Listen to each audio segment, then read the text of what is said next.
So, 23andMe, the company that was supposed to tell you if you're 9% African and 15% Polish type of thing, apparently has been going way downhill financially speaking. The owner, operator of 23andMe, they once reported to have billions of dollars behind them, and now all of a sudden that has shrank like 79%. They've laid off a bunch of people and so forth and so forth and so forth. Like, everything is looking horrible. Will there be some turnaround, or will we eventually see the end of 23andMe?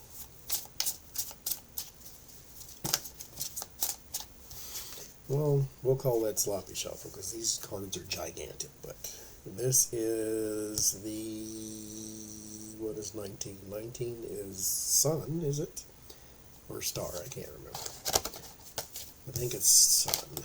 And then the 3 is swords. It is sun. So 23andMe.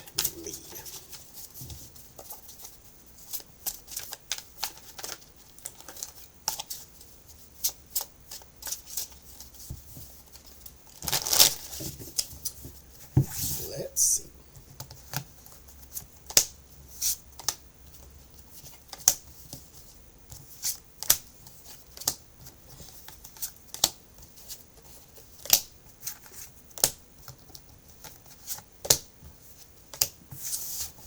"23andMe, will you make a comeback?"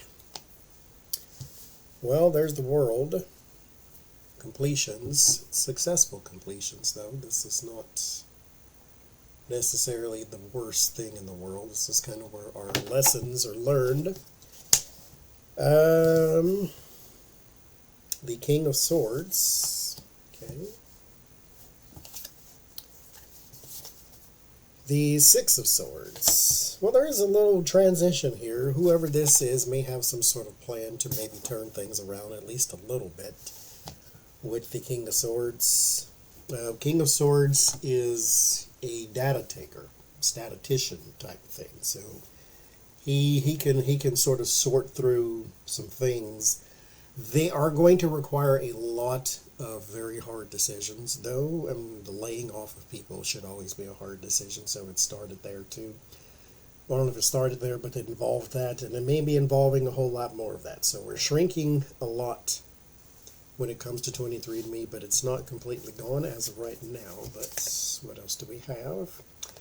Queen of Wands, that's her. I think the owner is a woman. The 8 of Cups. So 6 of Swords, 8 of Cups. 6 of Swords is a transition. It's a slow and a rough one, though. Then the 8 of Cups is abandonment of old things for new things. And so we're going to have to go a different route here. And again, the King of Swords is going to help. So whoever he or she is can really put a lot of information into her hands that helps the company.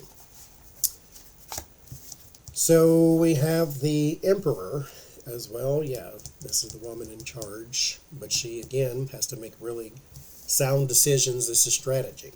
The Emperor conquers that in which he wants to conquer, but he must do so at cost. And he may also need to be a little more, the appearance of ruthless, to where, you know, cutting a bunch of staff and cutting salaries and cutting bonuses and cutting, you know, to where it just seems like you're not being the most fair in the world, but you're trying to save the company from going under completely. So there's going to have to be some very rough and tough decisions going on there. The 3 of Cups and the word of warning. Nothing about this will be celebratory. This is all going to hurt everybody. All of it. The 5 of Wands, conflict, conflict, conflict. She's going to have a huge one. There's also some sort of conflict of interest, too. There's some negative press on the way, too, about those at the top. And maybe how you were the ones that drained it all, and you were the ones that did. So, because it all, you know, it rolls uphill too. So the accusations does, the crap rolls downhill, but all the the pain goes uphill too. So the person here in charge is going to come up under some conflict too. Two of Swords, decisions to be made. Again, this is what this person's job is, to empower them with data to make that decision. And then we reach the Four of Cups. Stuff you don't want to do, but you got to do anyway. So it's still there, it looks like, but you know, we shall see.